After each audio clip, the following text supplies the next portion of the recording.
ময়না হত্যাকাণ্ডে এবার বেরিয়ে আসলো চাঞ্চল্যকর কিছু তথ্য।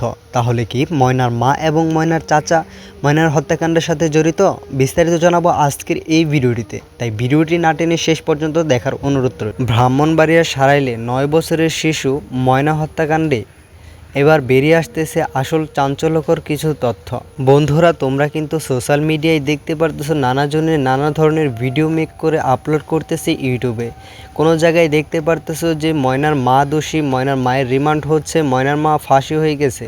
বন্ধুরা, আমি একটা তোমাদের কথা স্পষ্ট করে নিই, ময়নার মা কিন্তু একদমই নির্দোষ।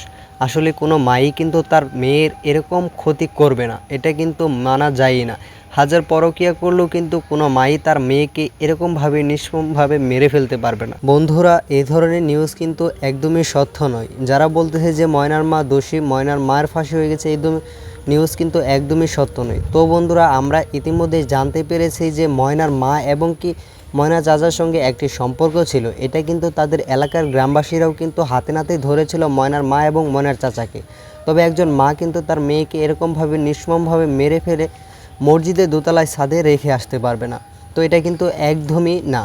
তবে পুলিশ তদন্ত করতেছে, কে আসল দোষী খুব শীঘ্রই কিন্তু ধরা হবে। বন্ধুরা, এই ঘটনায় কিন্তু দুইজনকে আটক করেছে। একজন হচ্ছে সেই মসজিদের ইমাম এবং মুয়াজ্জিম, যেই মসজিদে ময়নার লাশ পাওয়া গিয়েছিল দোতলায়। ইমাম ও মুয়াজ্জিমকে পুলিশ আটক করে এবং কি তাদেরকে সাথে সাথে আদালতেও তুলে। আদালত 2 দিনের জন্য রিমান্ড মঞ্জুর করে ইমাম ও মুয়াজ্জিমকে। বন্ধুরা, আমরা এলাকাবাসীদের কাছ থেকে জানতে পারি যে যেদিন ঘটনাটি ঘটে সেদিন ইমাম ও মুয়াজ্জিম কেউই ছিল না মসজিদে। তবে তাদেরকে কী কারণে গ্রেপ্তার করা হয়েছে তা আর্জি জানিয়েছে এলাকাবাসী। খুব শীঘ্রই যেন ইমাম ও মুয়াজ্জিমকে ছেড়ে দেওয়া হয়, এই আর্জি পেশ করেছে এলাকাবাসী।